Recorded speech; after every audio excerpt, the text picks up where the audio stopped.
Good afternoon and welcome to Harvard Climate Action Week at the studio. I'm Jim Clem, Associate Director of the Salata Institute for Climate and Sustainability. Today, Harvard Climate Action Week is fully virtual and gives Harvard students, recent alumni, and researchers a chance to share their expertise on a diverse range of topics.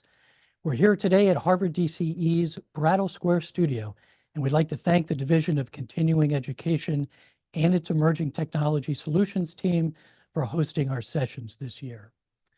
For those of you who are just joining us, I'd like to share a little more about this week of events and what the Salata Institute for Climate and Sustainability and the Climate Action Accelerator do. The mission of the Salata Institute is to develop and promote durable, effective, and equitable solutions to the climate change challenges confronting humanity. The Institute serves as a fulcrum for collaboration across Harvard's many areas of expertise. Together, we pursue practical, real-world solutions that address all aspects of the climate crisis. And through the Climate Action Accelerator, we engage directly with governments, businesses, NGOs, and communities to collaboratively implement those solutions. Harvard Climate Action Week is one way that we lean into that mission. 34 Harvard schools and centers have come together this week to highlight the work that they are leading in climate action and to amplify the people both within this university and the external partners who do that work. Today, you'll hear from 9 members of the Harvard community, students, very recent alumni, researchers, and fellows who will share their capstone and thesis work, talk about their startups, and share their emerging research. These speakers represent Harvard College and the Faculty of Arts and Sciences, as well as the School of Engineering and Applied Sciences, the Law School, the Business School, the Extension School, the Harvard Kennedy School, the Graduate School of Design, and students who have worked closely with the Harvard Innovation Labs to develop products to solve aspects of the climate crisis. I hope you'll enjoy these presentations and that they will leave you with a sense of hope that we can solve the climate crisis. So let's get started. This afternoon's presenters are Anastassia Nefedova and Gaino, who will talk about their research into scaled agrivoltaic development in the US. Renata Koch Alvarenga will be speaking about disaster risk financing in Latin America and the Caribbean. Mutushi Day will be speaking about the importance of using selective catalytic reduction filtration systems in the transition from fossil fuels to renewables. And Marya Kanakis and Tobi Fagbule will be speaking on the topic of who is sustainability for. So Anastassia and Val, the floor is yours whenever you're ready. Thank you, Jim. Good afternoon, everyone. We are excited to be with you today, and I'll just pull up my slides. So together with Val, we are recent graduates from the Extension School. We have both completed the Sustainability Master's Program, and both of us were really excited about agrivoltaic. So we have independently completed our capstone research on the topic and are excited to present some of our findings to share with you today. So hopefully my slides are moving. There we go. We are in the middle of what I like to call the electrification dilemma. As you probably already know, we are in the middle of one of the greatest transformations we have seen to date. That transformation is transitioning from the fossil fuel economy to the renewable energy economy.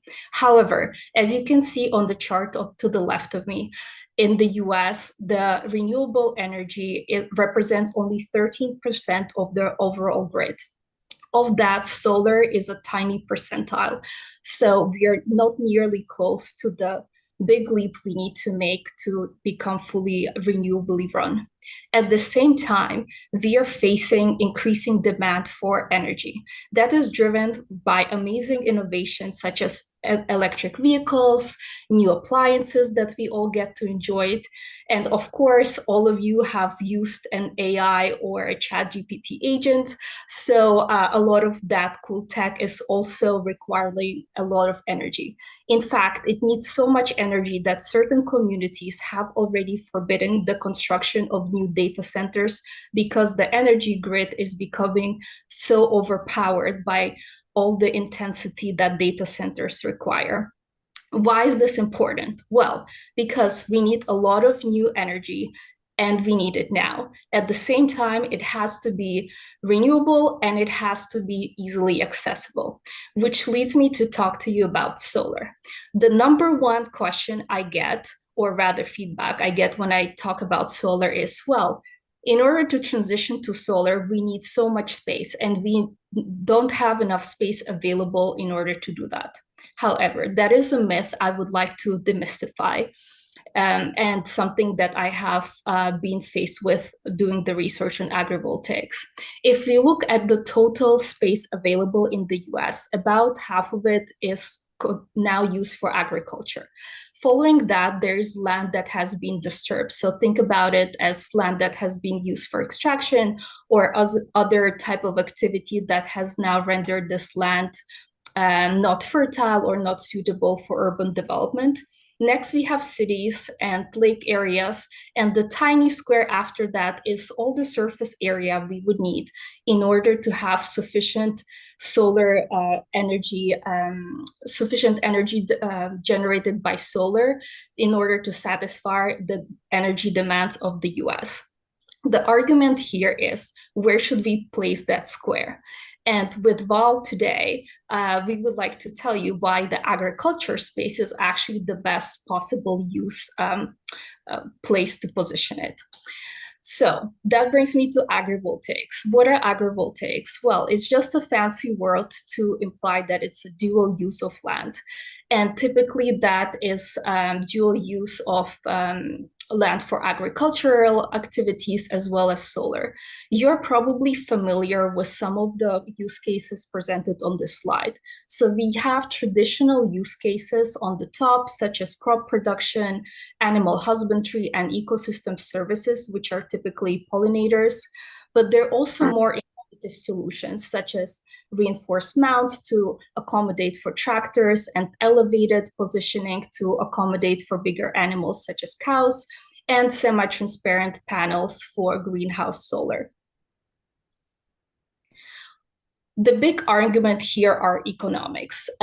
You might say, well, we could just put solar on all the residential and we would have enough energy that way. In theory, yes. However, as you can see, that would not be the best economic use case.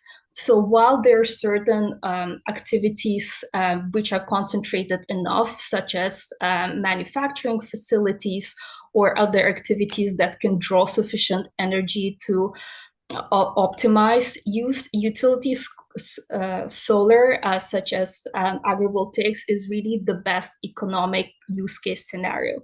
In addition, agrivoltaics provide many ecosystem benefits that are frequently not talked about. As you can see on the right-hand side, pairing solar with certain crops that are sensitive to sunlight actually allows for better crop production, but also for improved production of the solar because of the energy microclimate created under the panels. In addition, this co-location provides savings of resources because due to the reduced evaporation, the landowner has to use a lot less watering. So we estimate these savings to be at about 30%. And the improved efficiency of the solar panels is at about 10%. In addition, there are benefits such as biodiversity because of the co-location of pollinators between the panel spaces and the preference of certain species such as birds to use the elevation to save themselves from predators. So there are all these amazing benefits that other energy sources simply don't provide. Last but not least, agrivoltaics also solve for the current conflict in land use that is tackling the SDGs. In the conventional solar farm, we are optimizing for renewable energy. So we are tackling the renewable energy SDG as well as climate action. But we are not able to tackle the zero hunger SDG, which is, of course, very important, especially when we think about the population increases that are happening today. Instead of doing either or, the combination of agrivoltaics not only solves for renewable energy and zero hunger, as I have just explained, we are also tackling water and sanitation because we are preserving natural resources. But we are also unlocking other benefits. By unlocking dual use, the farmer and landowner is able to create incremental income streams because now instead of just selling produce, they're also able to either utilize the solar so they're not spending as much money on fuel, or they're selling into the grid. So they're creating a secondary source of income by not dedicating that land to a single use. And of course, because farms are frequently located in rural areas, we are also unlocking economic elevation of these communities, which is very important because a lot of these communities historically have been shut down, and the farmer population, specifically in the US, is facing enormous challenges in terms of their debt obligations. So agrivoltaics could really be an important solution in reversing that. And with that, I would like to pass the microphone to Val, who will take you in depth into some of the research and specific use cases she has seen on American farms. Thanks so much, Anastassia. I'm going to have you control the slides. I additionally was inspired by agrivoltaics, especially after moving on to a 5-acre farm in Central California with a 10-kilowatt ecovoltaic system. So I knew firsthand that it could work at the small scale, and I wanted to answer the question, why aren't agrivoltaics deployed at a larger scale in the US, considering all of the benefits that Anastassia just mentioned, like clean energy, supporting rural economies, water savings, biodiversity, aiding biodiversity, and potentially addressing social justice issues. So I designed the research gathering I did had several parts to it. There was a survey, there were a series of interviews, there was visiting conferences. Conferences were in solar and in farming and in agrivoltaics and in soil health. The stakeholder groups were divided up into farmers and ranchers and solar developers. So, and the farmers were a diverse group ranging from 1,000 acres of cattle, ranchers, large-scale commodities and corn and soy, organic farmers, smaller livestock, row crops, orchards, even an urban rooftop farmer. And the solar developers ranged from small to community scale to utility scale. Some that were just interested in starting to develop their agrivoltaic technology or the arrays design, and others who are starting to implement it. When it came to expert interviews, I interviewed people who worked for NREL's Inspire project, Agrivoltaic Clearinghouse, part of NCAT, Agrivoltaic Researchers, American Farmland Trust. And the experts and the farmers were located all in the US in about 10 different states. Here you can see just a brief overview of some of the results. So here I was really trying, go back, sorry. The farmers are really concerned about economic security, extreme weather and climatic events. When it came to agrivoltaics, they were worried about affordability and finding trusted partners, and the solar developers are concerned about climate change. They didn't have access to available landowners or as many as they wanted to. And they were also facing the same challenges that many people in renewable energy are facing when it comes to transmission and zoning. Next, as part of the research as well, I chronicled a case study where I followed an Illinois family farmer's efforts to develop an agrivoltaic project on their farmland. There's a lot I could speak to about this case study, and I'm happy to in the future, but I've just distilled it down to a few takeaways. First of all, prior there was extreme community resistance to solar until the state authority superseded local regulation, making it that those communities no longer had the ability to deny a solar project. So this greatly increased the interest and the acceptability of solar in their area, and that happened after the closure of coal-fired power plants and the state wanting to increase the renewable energy offerings.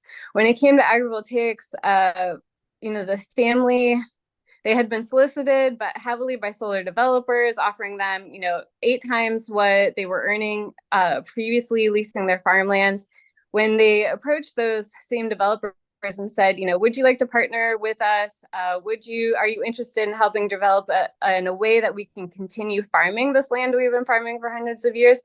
They got answer no after no after no. They knew through our learning journey, talking to people in other states who said this is possible, we're interested in partnering, we can do it, but unfortunately for them, this shows this experience speaks to the evidence of what we've heard earlier in Climate Action Week about sort of the lack of listening and lack of engagement with stakeholders and this unwillingness to collaborate, sort of holding back sustainable renewable energy development. And lastly, their journey is not over. Unfortunately, their local utility, Ameren, is not accepting any more project proposals. They say the grid capacity is full. I view this as, trying to use it as a positive, as we have these sort of stalling moments in grid and storage capacity expansion. That is an opportunity for developers and community and ecologists and farmers to sort of to reflect and see if they can't go beyond to really maximize the biodiversity and the economic and the community aspects of a solar development.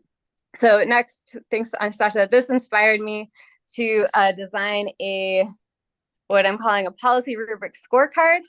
And so, this scorecard is really designed to orient stakeholders at the onset of a project. So it's for landowners, whether they're farmers or land conservationists or municipalities, along with the developers and the municipal regulators. They can use this to guide their project in order to meet as many sustainable development goals as possible. I'm happy to talk about the rubric too with anyone who wants to discuss, but it makes essentially ecovoltaics projects the baseline norm for any particular site, knowing that agrivoltaics is not always going to be the best determination, but it also helps prioritize community buy-in, the land stewards as experts, creating long-term accountability in managing the ecology and offering equitable economic structures for all the parties involved. Next slide. So when it comes to economics, I also could talk about this for a long time, but I'll just point out a few that kept coming up in the expert interviews. One was the 6 kilowatt hour incentive that was part of the Massachusetts program that was paying developers a little bit more to develop agrivoltaics as opposed to just regular ground mounted solar. And although this incentive came with some other, let's say, boundaries that was prohibitive for agrivoltaics, on the financial end, it did really it helped pencil out because obviously a solar developer is not going to be able to maximize their electron harvesting with an agrivoltaics development because they're going to have to space the arrays further out.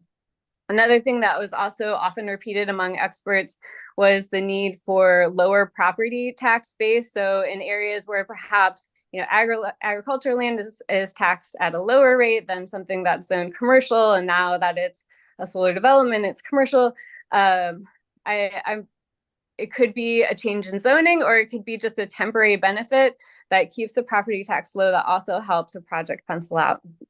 And then lastly, I've briefly mentioned this before, but the desire for many of the farmers to have more buy-in and see more economic benefit. So instead of just a lease payment, which is what solar companies usually pay out, an annual payment or a monthly payment over the lifespan of the project.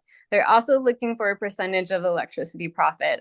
This comes with a little bit more risk, but it also potentially comes with a higher amount of return. I think the farmer range holder stakeholder group is, they're wary of like getting in bed with the devil and imagining that a big energy developer is going to come in, they're going to make millions and millions of dollars over the decades lifespan of these projects, and they're just going to see a small amount of that. So my final analysis, the last slide, is tried to align where the two stakeholder groups were aligned and where there's room for growth. So as you can see, they're both inspired by income. The farmer ranch holder stakeholder group really wants to see trust and transparency in any business dealings. They want to maintain their current land practices. The solar developers are motivated by climate change. They're motivated by growth in their business.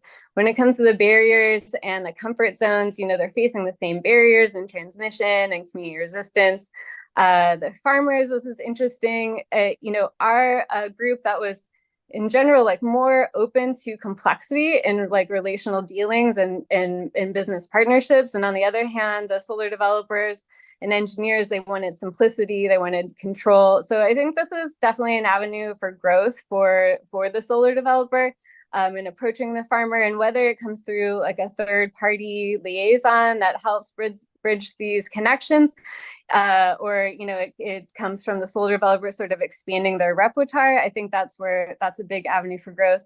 And you can see that also in the economics and interests. Like they're both interested in agrivoltaics and ecovoltaics, but the solar developers are more interested in the fixed leases, the things that they know, the easier land use determinations like pollinators and grazing, not for livestock product, but just to keep vegetation down.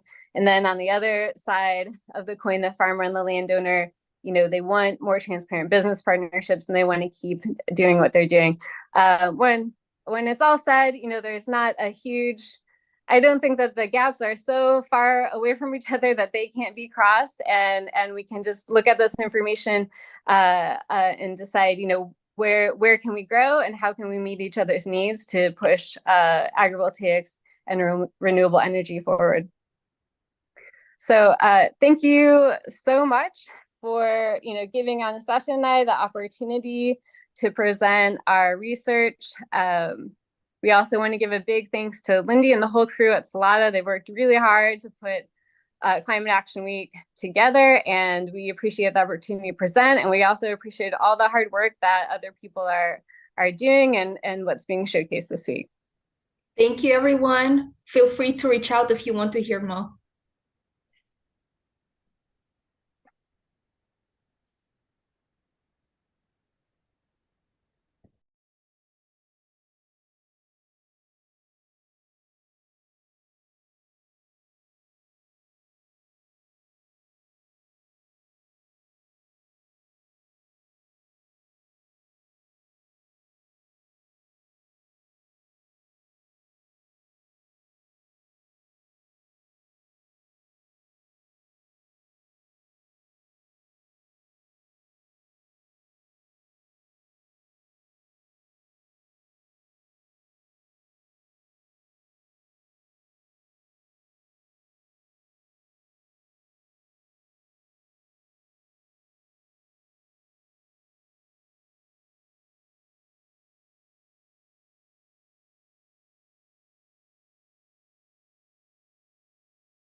Disaster risk financing in Latin America and the Caribbean is a matter of survival. My name is Renata Koch Alvarenga. I'm from Brazil. I have a master in public policy from Harvard University. I also work at the World Bank on disaster risk financing as a consultant, and I'm the founder and executive director of an NGO based in Brazil that works on gender and climate justice called Empodera Clima. I want to start today telling you about something personal that has been in my mind, haunting my days and nights for the past several weeks, which is actually something that's happening very close to my home. Porto Alegre is where I'm from. It's a city that's the capital of Rio Grande do Sul. It's the southernmost state in the south of Brazil and called Rio Grande do Sul. And for the past several weeks, since the beginning of May, we've been dealing with our worst climate disaster in history. Imagine your city, the places you grew up in, the parks you went to, the markets you went to with your family, underwater. That's the situation right now where I grew up in. It's really hard to see that working on the climate space and wonder what to do about it. Right now, it's about 600,000 people displaced as a result of this climate disaster, one of the worst ever in the history of Brazil. It's about 90% of the state is affected. Of 497 cities, 90% have been affected by these floods, these really heavy floods. And so this gets me thinking, what can we do to best prepare? What could we have done for the situation to be different, to not affect so much of such precious places to me, to my family, to my friends, and to so many millions of people? There's a lack of disaster preparedness in Latin America and the Caribbean. Across the entire region, floods and storms are one of the biggest forms of disasters in the past 20 or so years. And Latin America and the Caribbean is the most disaster-prone region, the second most disaster-prone region in the world. So among the most, especially in the Caribbean, when we think about small island developing states that are facing hurricane seasons every single year. However, when we think about preparedness, especially access to climate funding in order to best prepare and even maybe prevent a disaster like this, like the one that happened in my hometown and home state from happening, we see that there's a lack of that as well. Whether it's lack of actual funding available or how to access these pots of money that do exist, but they're not reaching the countries, the regions, the neighborhoods, the towns that need it the most. Not only is disaster preparedness a matter of survival, it's actually saving people's lives because it's building that climate resilience before a disaster even happens. It's actually more cost effective.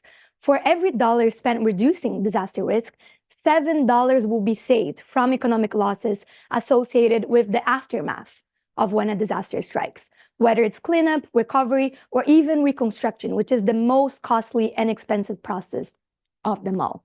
And so this gets me thinking, what could we have done differently? What kind of funding, what kind of access could we have reached in order to prevent these situations from happening?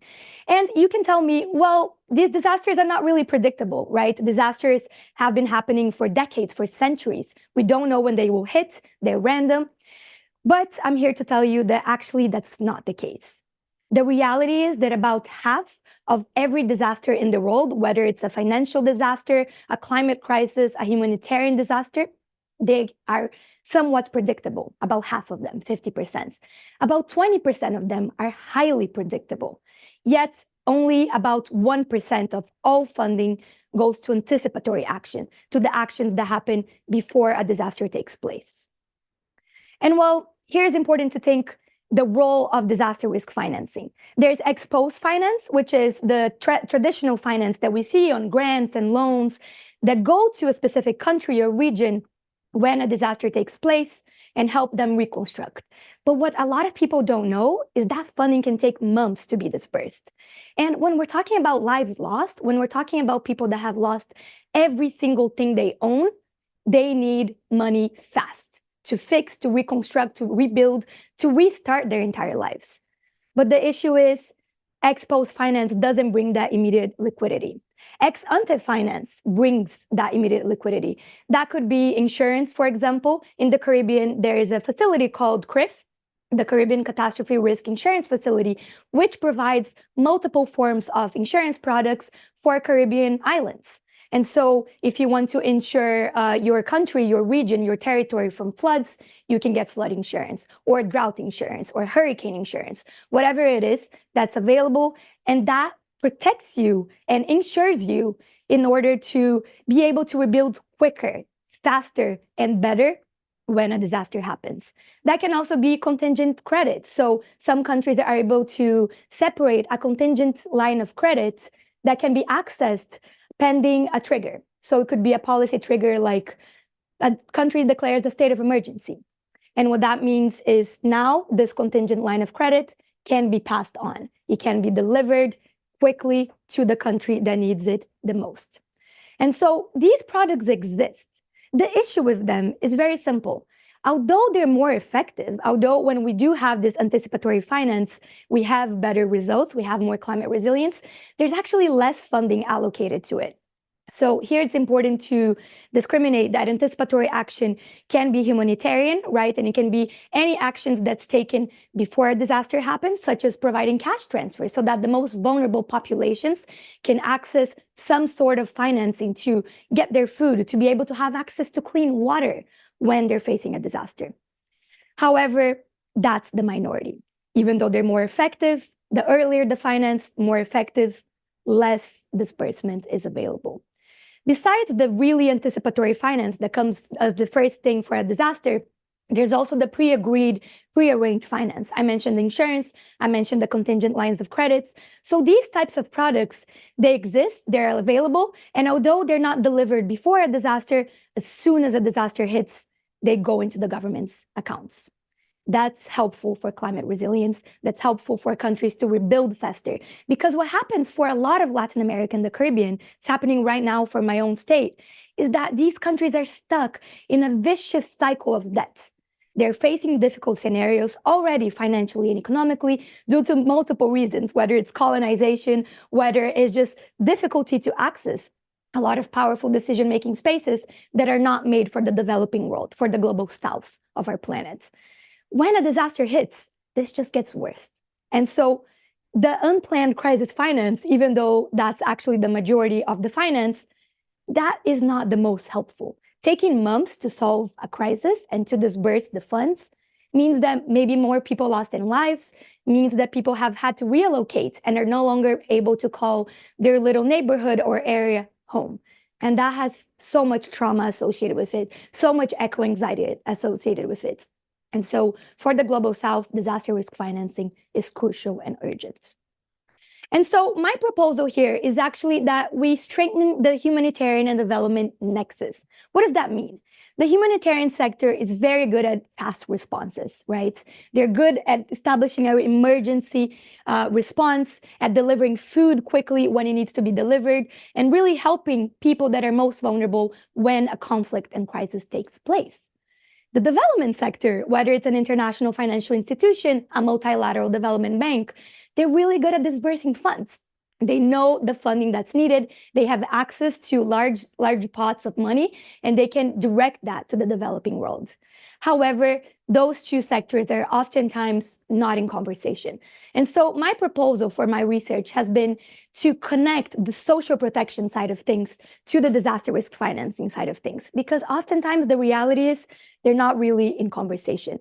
And so the disaster risk financing exists, a lot of times it's in place, but it's not talking to the social protection mechanisms and systems that exist within governments.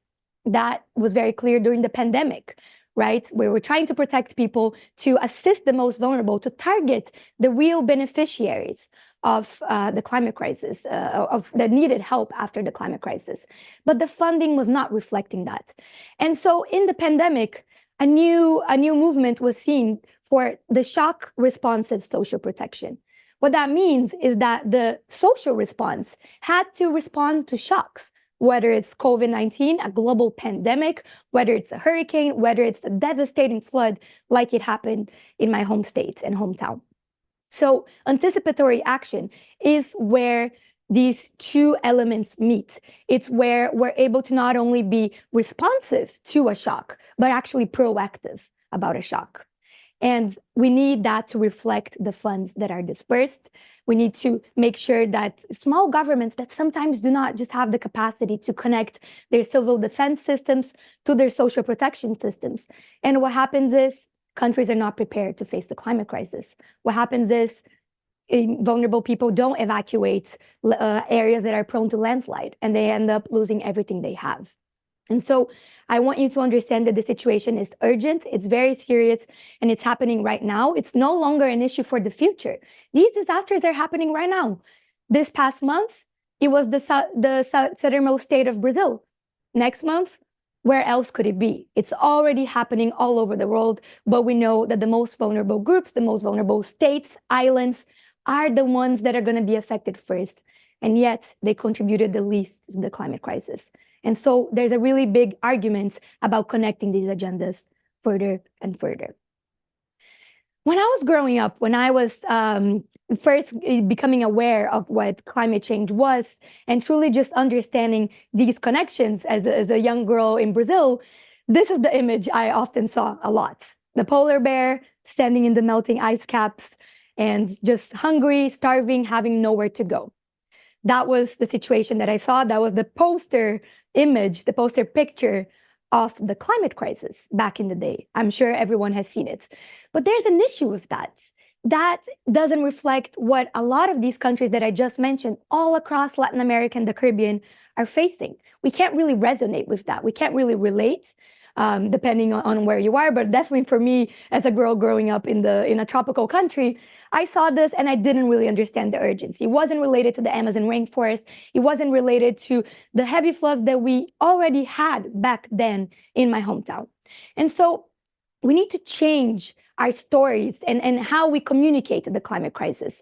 Because even though there's so many people nowadays working in this space, when it comes to directing the resources and making sure that policymakers and governments are considering climate justice and climate action into their work, we need to bring it closer to home.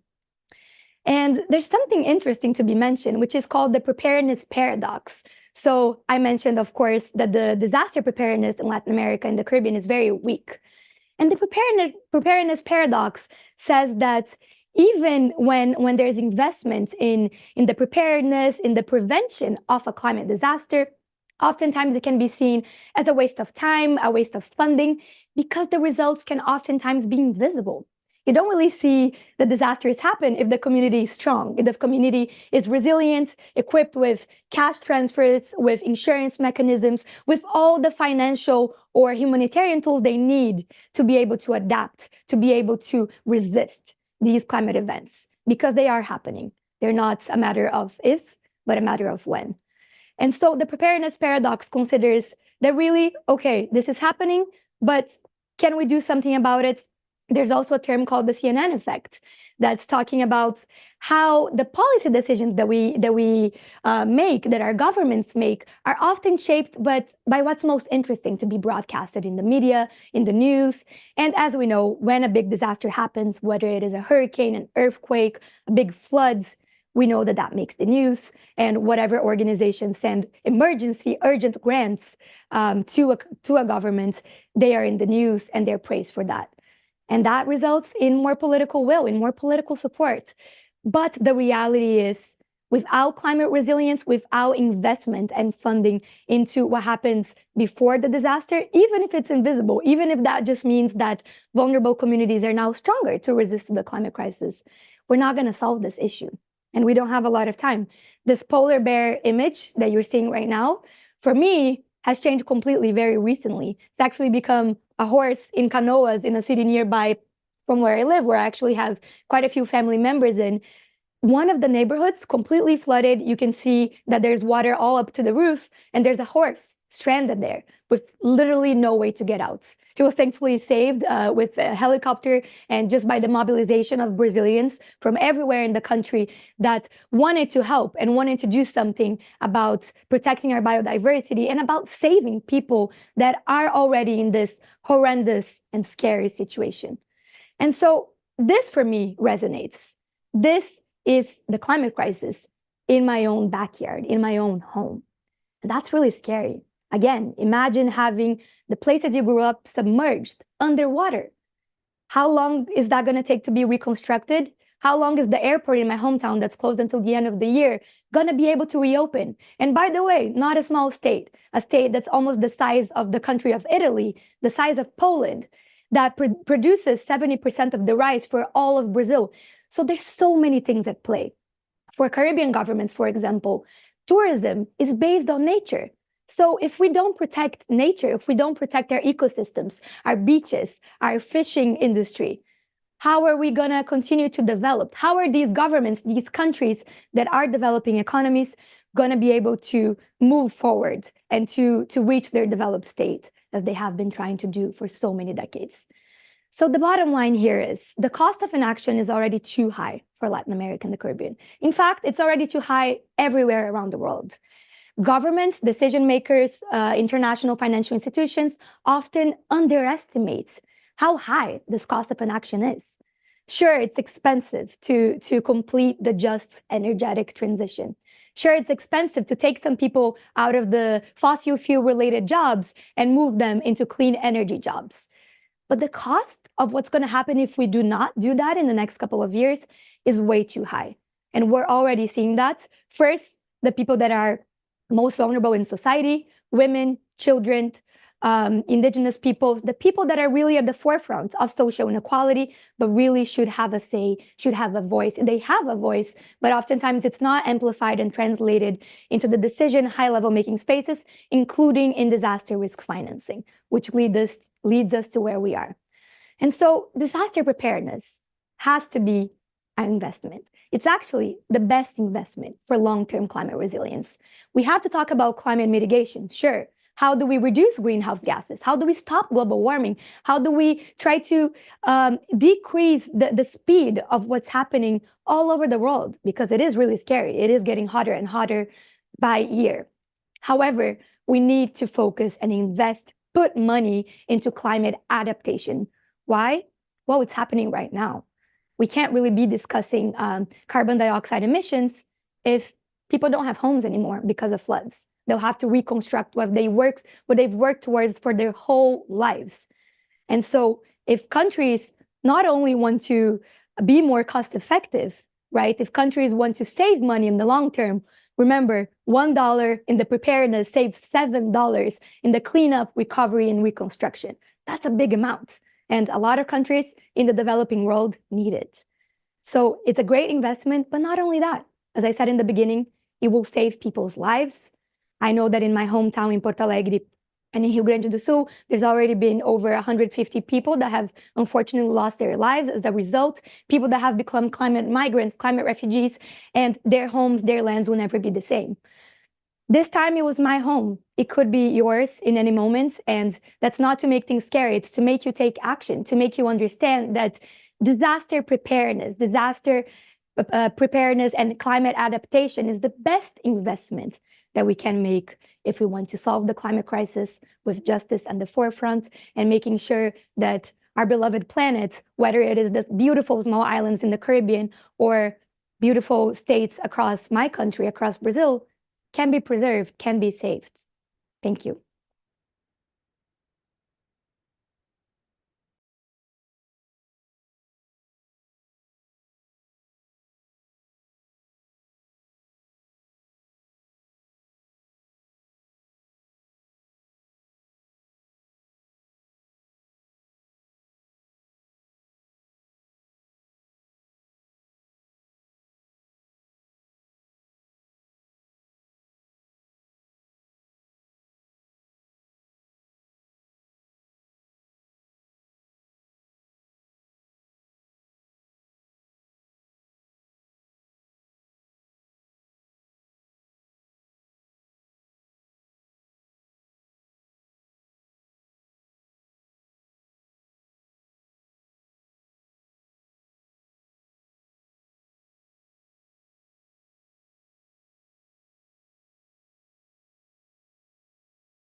Good afternoon, everybody. My name is Motushi De, and I'll be talking about the importance of using selective catalytic reduction filtration systems in transition from fossil fuel to renewables.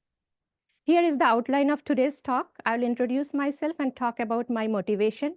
Then I'll briefly explain about the fundamentals of SCR-based filtration systems. Then I'll discuss how to create new markets or new demands for SCR-based filtration systems. In strategy language, how to create a blue ocean. We know that we are in the age of AI. So next I'll discuss how to use AI in CO2 emission reduction. And then at the end, I'll talk about the partnership models that are needed to create new market demand for SCR-based filtration systems in sectors other than transportation and to help achieving sustainable development goals. Here is all about me. I have a PhD degree in chemistry from Guwahati University, India. I completed some certifications from Harvard Business School online, and I am currently enrolled in the Wharton CTO Executive Program. My main areas of expertise include sustainable product and process development, manufacturing, product commercialization, and strategy development. In the past, I worked at Center for Composite Materials, University of Delaware, Honeywell, Air Liquide, and Donaldson. While working at Donaldson Company Incorporated, I came across this selective catalytic reduction-based filtration system, and I felt, and these are all great engineered systems. So here is about my motivation. So UN, this year, January 26th was celebrated as the first International Day of Clean Energy by the United Nations. The United Nations is trying to boost rapid transition to sustainable energy, and that is a top priority for them. UN wants to reduce global emission by 45% by 2030 and then reach net zero by 2050. And by global emission, we mean here every types of emission, so CO2, NOx, particulates, or any other form. Now, the United Nations has 17 Sustainable Development Goals, and if you look at number 9, it talks about the building resilient infrastructure and also building sustainable innovation and sustainable industrialization. So looking at all this great work, I felt really motivated and I felt curious to understand how to make our planet carbon neutral and rapidly while going from fossil fuel to net zero, and how to use some easy to adopt solutions. I also felt curious to understand if enhanced partnership between governments, academia, and industries can help this human race to survive climate disaster. Now let's look at the fundamentals of these SCR-based filtration systems. I am showing, on the left-hand side of the slide, I am showing one schematic of SCR system. These systems are generally used in transportation. And there are 3 general methods to control emission in transportation as well as other sectors like shipping industry where fuel is the diesel. So you can basically take one after treatment system and use it, or you can use sustainable fuel, or you can change your engine combustion parameter. Now, SCRs are actually these sustainable engineering system, and they are actually the after treatment system, which can reduce NOx emissions significantly by around 90%.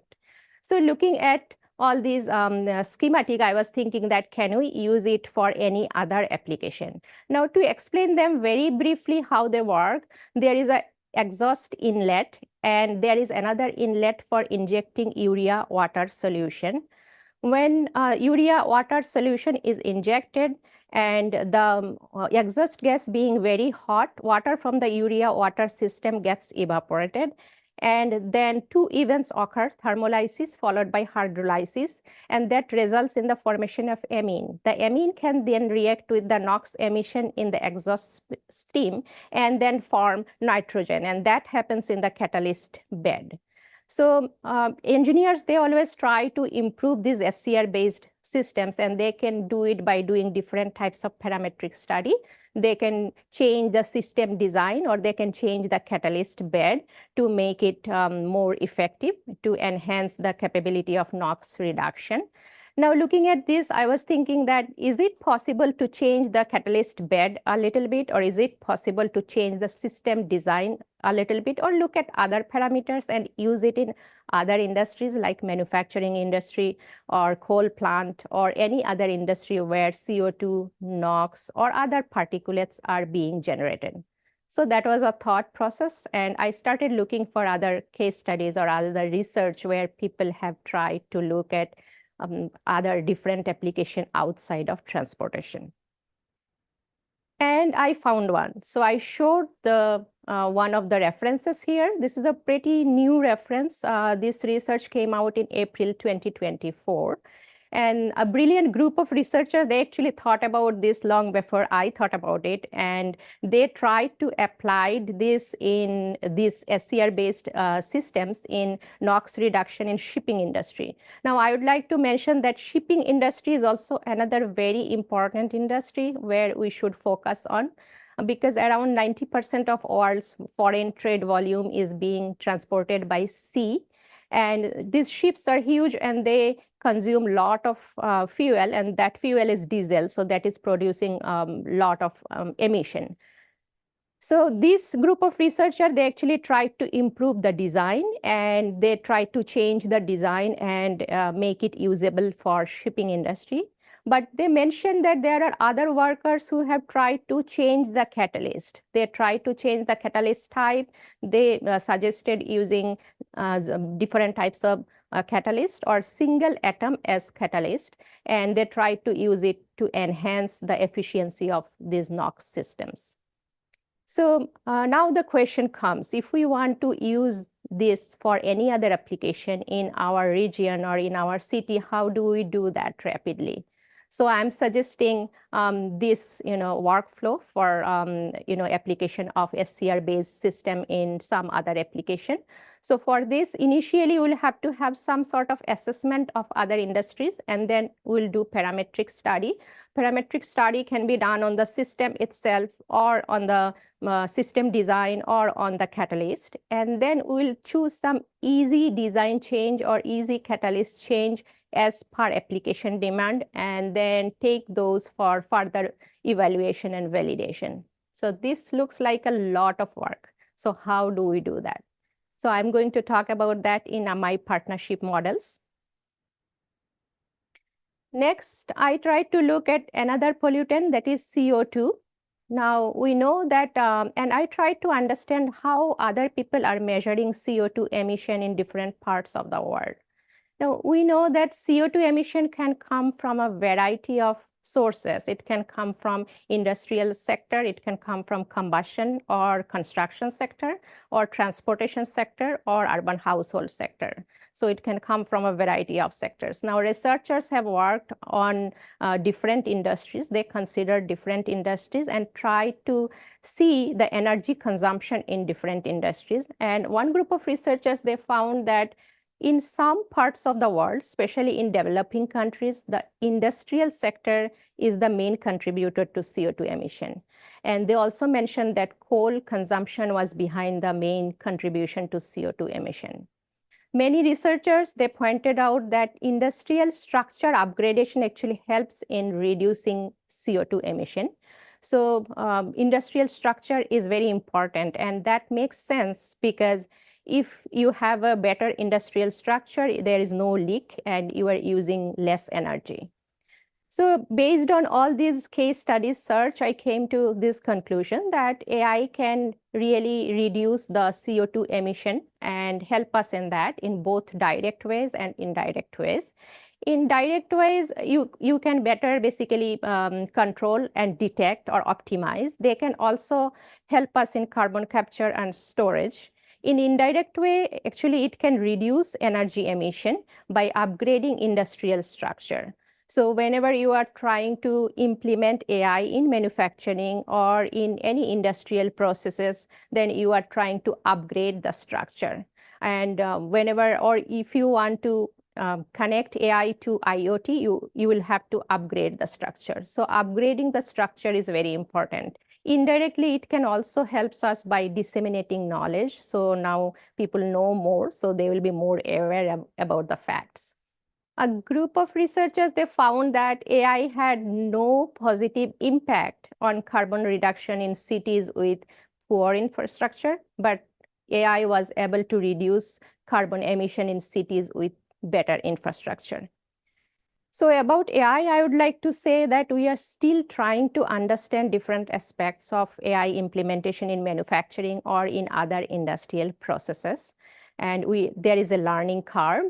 So I was thinking that in those situations where implementation of AI would require a long time or a big effort to get usable AI models and test them and validate them, it might require a long time. And in those situations, can we use selective catalytic reduction-based filtration systems instead?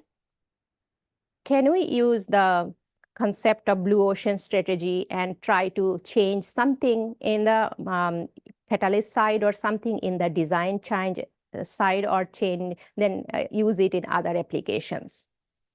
So for implementation strategy, there are many different implementation strategies available, and one of them is OODA. So that is observe, orient, decide, and act. And I'm suggesting OODA because in any region or any sector, if you want to apply these SCR-based filtration systems for other applications, you need to understand which sector is causing your pollution.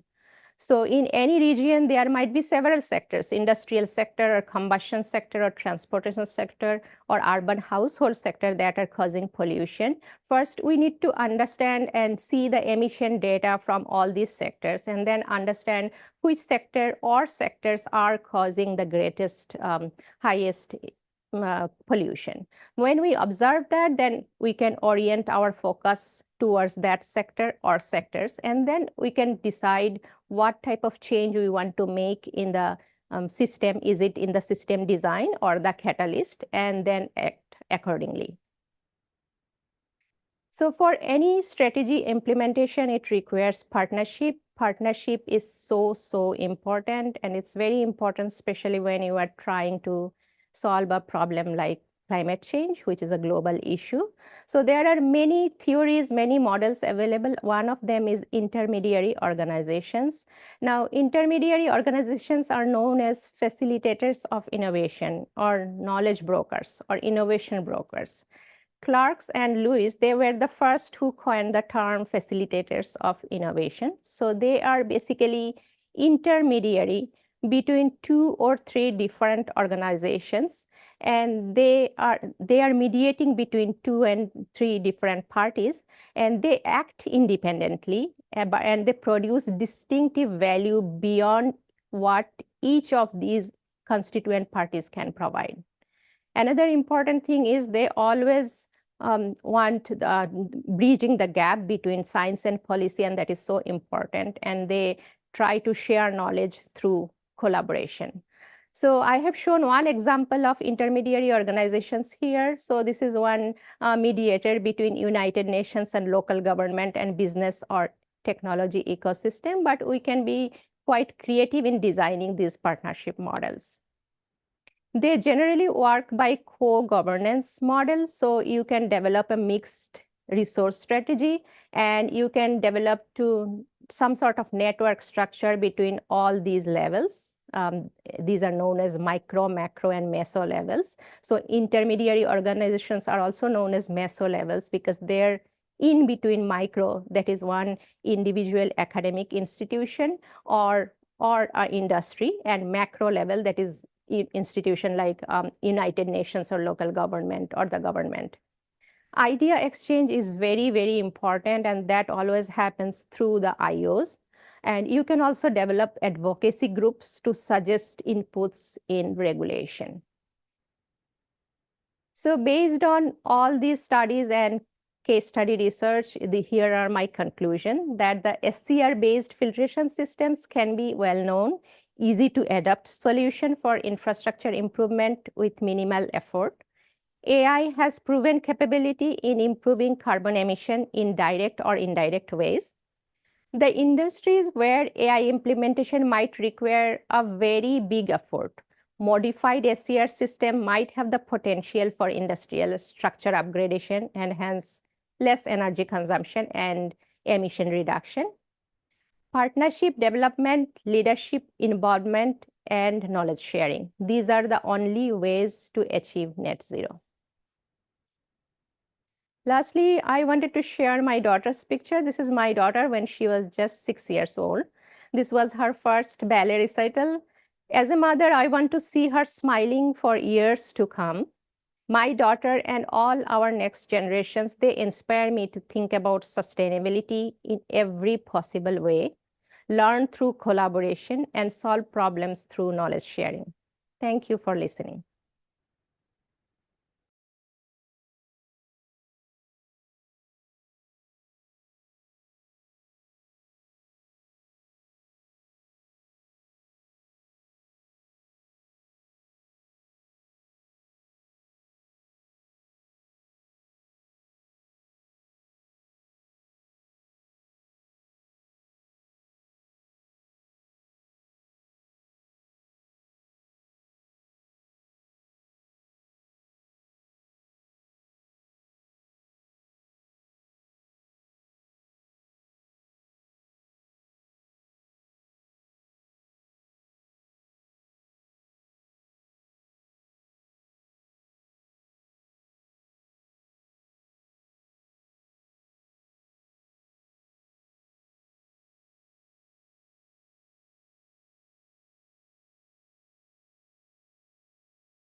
Hello, everyone. Just a few minutes here.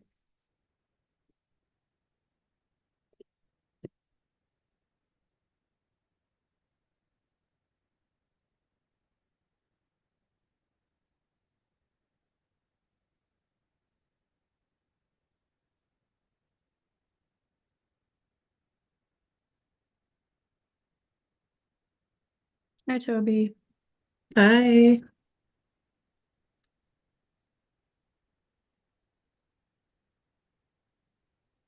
Perfect. Okay. Awesome. Ready when you are. I'm all good. All right. Hi, everyone. Welcome. I believe we're the last session for today, so we'll try not to take up too much of your time. My name is Tobi Fagbule, and I currently work as a sustainability analyst in Chicago in Adrian Smith Gordon Gill Architecture. And my name is Marya Kanakis. I'm currently a design strategist at Chicago Design Network, also here in Chicago. And today we will be talking to you about our common future, who is sustainability for. This is kind of a combination of interests and research into different fields and how they reference sustainability, but generally how the world's largest corporations benefit from investing in sustainable design practices. To Tobi and my own background, while many architecture and design firms are quick to claim their involvement in carbon zero challenges or various green certifications, our interest in this presentation and what we'll be talking to you today is reflecting more future sustainable practices and what that entails specifically. In this session, we'll deliver a brief synopsis of the role of architects and their importance in fighting climate change and challenges across varying scales of corporate social responsibility. While Marya and I are both trained as professional architects and have a joint background in sustainability analysis and strategy, both of us will share our thoughts on how our studies at Harvard GSD, Master of Design Studies in Ecology, allowed us to refocus our skills and apply it to assist in the larger climate challenge. And so the organization of the presentation is broken into these three categories: notes on sustainability, which is corresponding with the light green dot, cultures and geographies as the middle green dot, and then an index of ideas is blue. So speaking on the theme of sustainability in different contexts, I am originally from Nigeria and I have lived across the various countries and also lived in different cities as well, which definitely made me see sustainability in a different light as well. And then coming to the GSD kind of like shaped my experience in like how I tackled the big sustainability question. And even within those different contexts, similar to myself, every border defines sustainability differently. And so this has been an interest of Tobi's and mine since we met at GSD, and we've continued to study this.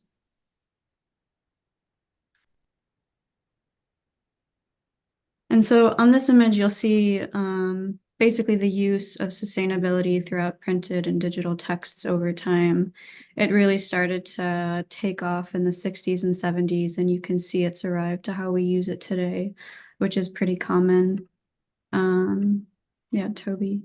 Since the growth of the cities, mass production and pollution have intertwined the effects of sustainability. For example, in 1962, the publication of Silent Spring by Rachel Carson raised awareness on the perils of pollution and the importance of sustainability in a manner that transcended disciplinary boundaries. And other publications like Stuart Brand's Whole Earth Catalog also started to fuel the spread of this term. A lot of printed media and books and publications of the 70s and 80s started to proliferate the term sustainability, making it basically as commonly used as it is today. Even developing other movements outside of publications or literature, such as the first Earth Day in 1970. And then following that same Earth Day in 1972, sustainability as a term was first used in the magazine. The ecologist published an essay called A Blueprint for Survival. A few months later, also in that same year, the first UN conference was held on human environment. This started a new period of environmental awareness, both socially and politically. And this is how we arrive also at the title of our talk on our common future, because of our many other interests in sustainability and architecture. Our interest is who is sustainability for. And so the Brundtland Commission, formerly the World Commission on Environment and Development, was basically a sub-organization that the UN aimed to unite countries in pursuit of sustainable development, one of the terms that they outlined. And so within this report, these are just scans of the hearing and report itself. Policymakers started to identify who sustainability was for. Are they for individuals, volunteer organizations, businesses, institutes, governments, or so on? And so I'll read this one quote quickly. The Commission has focused its attention on the areas of population, food security, the loss of species and genetic resources, energy, industry, and human settlements, realizing that all of these are connected and cannot be treated in isolation from one another. These ideas, very many, are essential to equivalent the intergenerational equity needs are basic and essential. Economic growth will facilitate their fulfillment, and equity is encouraged by citizen participation. Also, most notably said by Brundtland was the distinction between environment plus development. The environment is where we live, and the development is what we all do in attempting to improve our lot within that above. Those two are inseparable, especially now in the face of climate change. Brundtland also identified the three pillars of sustainability as economic growth, environmental protection, and social equity, which are very notable as we go on. And so this slide is more of a visual bibliography of all of the concepts Tobi and I are presenting today, basically situating between low-tech and high-tech solutions to sustainability, and then a collection of reports and guidelines to design solutions. And so obviously there's hundreds, probably thousands of other books that you can situate within this diagram, but these are just a few that we think reference our talk and some of the other talks within Climate Week. For sure. And since we're in the age of AI and everyone is using ChatGPT, well, mostly everyone, asking ChatGPT a question of like, who is sustainability for? And the idea of like, it spits out the definition of like, it's for everyone, regardless of age, nationality, or background, about meeting the needs of the present without compromising the ability of the future, which is mostly a lot of historical cultures. When you look at what their thesis is on, that's what it's about. But notably, that hasn't been the case so far in terms of looking at the debates between the global north and global south, how those are defined, how the global north becomes synonymous with economic development and industrialization, and the south represents the previously colonized countries that require help in the form of international aid and agendas. And that brings about the different terminologies like climate colonialism and climate apartheid, where the colonialism refers to the exploitation of resources by the power of the global north countries when dealing with climate change and environmental policies. So we're seeing more things like climate migrations, climate refugees all around the nation and like different parts of the different countries as well. Then we have apartheid, which is the disparity of how climate change affects the wealthy and not wealthy people in countries. Like if we take an example of Chicago, looking at the heat stress index of where things are, then if you overlay that with a map of a tree map, you can see where those heat stress indexes are, like depending on the borrower, whether it's wealthy or not wealthy, low or middle income individuals and communities have at least contributed to these man-made climate change and are most affected in the consequential natural catastrophes.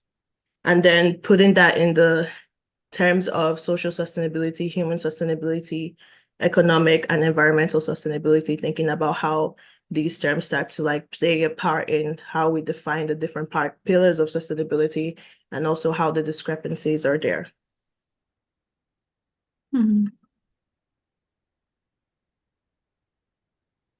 And so this slide starts to speak to basically what Tobi was talking about, the targets of those, but also who the outcome of these design processes affects first and foremost.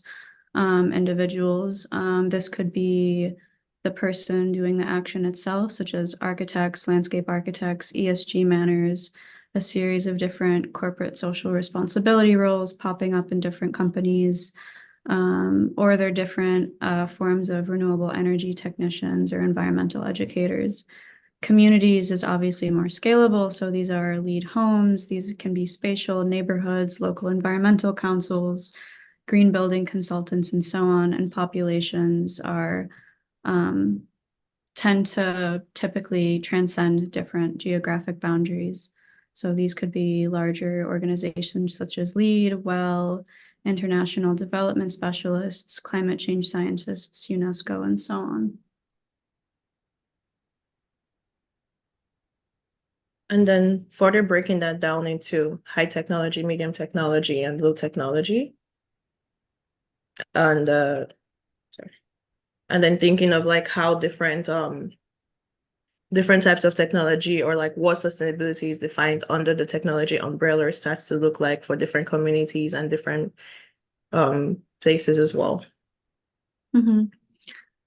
And you'll have people on both ends of the spectrum saying technology in a way got us into this mess. Technology can also be our salvation. And then you'll have people on the other end saying low tech is just as feasible of a solution. This is a quote taken from a book called Low Tech, which we referenced in the bibliography a few pages back, where this practice of architects basically revisits older methods of sustainability. They say, extending the grounds of typical design, our focus is designing a movement that investigates lesser known technologies, traditional ecological knowledge, TEC in tech, indigenous cultural practices, and mythologies passed down as songs or stories. So it's really a combination of these different perspectives of sustainability that can't be found in scientific textbooks.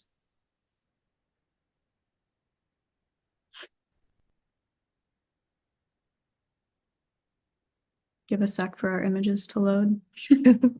There has been a 20-fold increase in the number of global climate change laws since 1997, according to the most comprehensive database of relevant policy and legislation.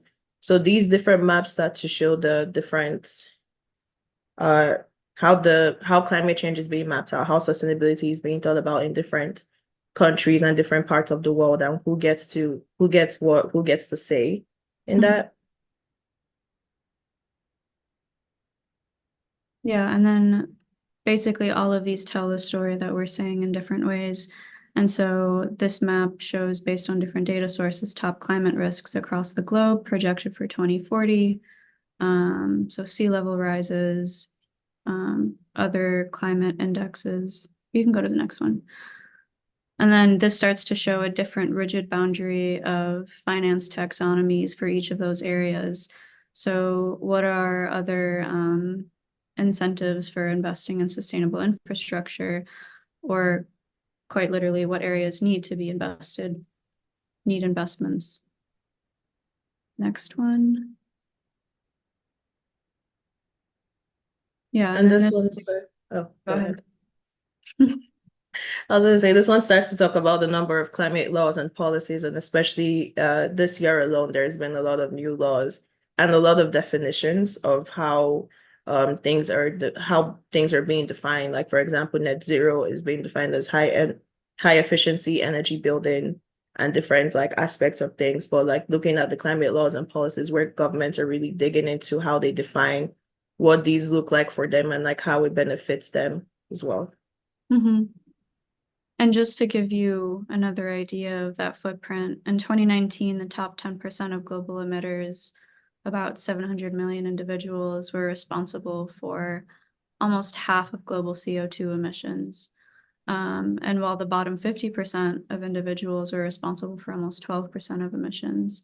So it's not necessarily pretty equal in terms of impact based on population alone. One of these maps showed that. I think it's... Yeah. And then we start to get into like what kind of sustainability certifications we have per country, whether or not the country is sustainable, but in terms of how sustainability is defined, that country is not sustainable. based on different projects and LEED certification and like access to these kinds of certifications and different things as well.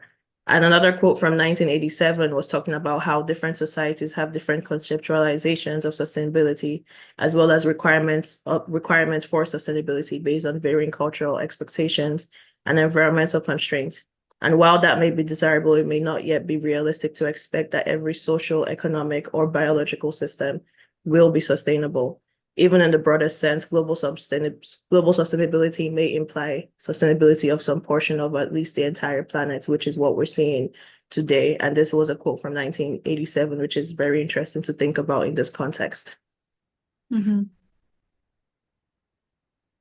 And so on this slide, we compiled basically a cross-section of different practices, institutions, and events that start to cluster all of these ideas that we've talked about together.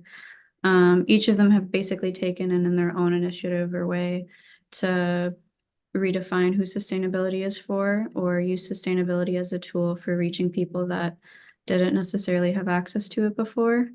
And so each of them are worth checking out. This is also a personal project of Tobi's and mine that we're building up over time. Yes. And I think that is our last slide.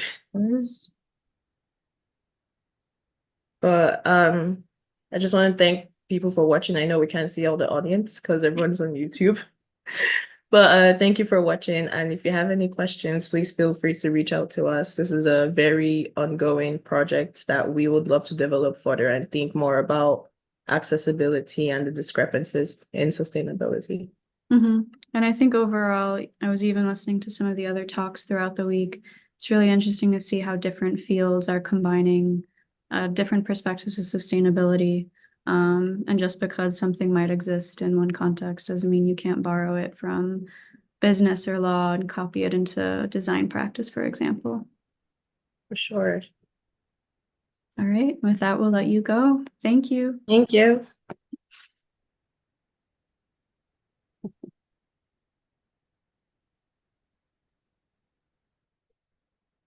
Thank you for watching our live stream today. I'm Lindy Fonboutsios, the director of the Salata Institute's Climate Action Accelerator. Harvard Climate Action Week 2024 ends today, and I want to thank you for watching, joining us in person on our campus, and engaging with our week of climate solutions. Your time is precious, and we're grateful that you have chosen to spend it with us. I hope this week has filled you with hope and given you ideas about how you can take action. Before I close, I'd like to thank the presenters this week, the students, the alumni, the staff, and the faculty from 34 Harvard schools and centers who made this week of 85 events possible. The Climate Action Accelerator team and the Salata Institute are grateful for your support and engagement. I would also like to thank the over 100 volunteers who made this week possible: Nancy Bacha and Sarah Vilnett, and the Brattle Square Studio and the Emerging Technologies Solutions team. And I'd like to thank the staff of the Salata Institute and the Climate Action Accelerator. Without you, this week would not have been possible. If you would like to watch any of the sessions that you missed, or follow up with any of the content, research, or presentations you viewed, please check out the Salata Institute YouTube channel. We look forward to seeing you next year, and thank you very much.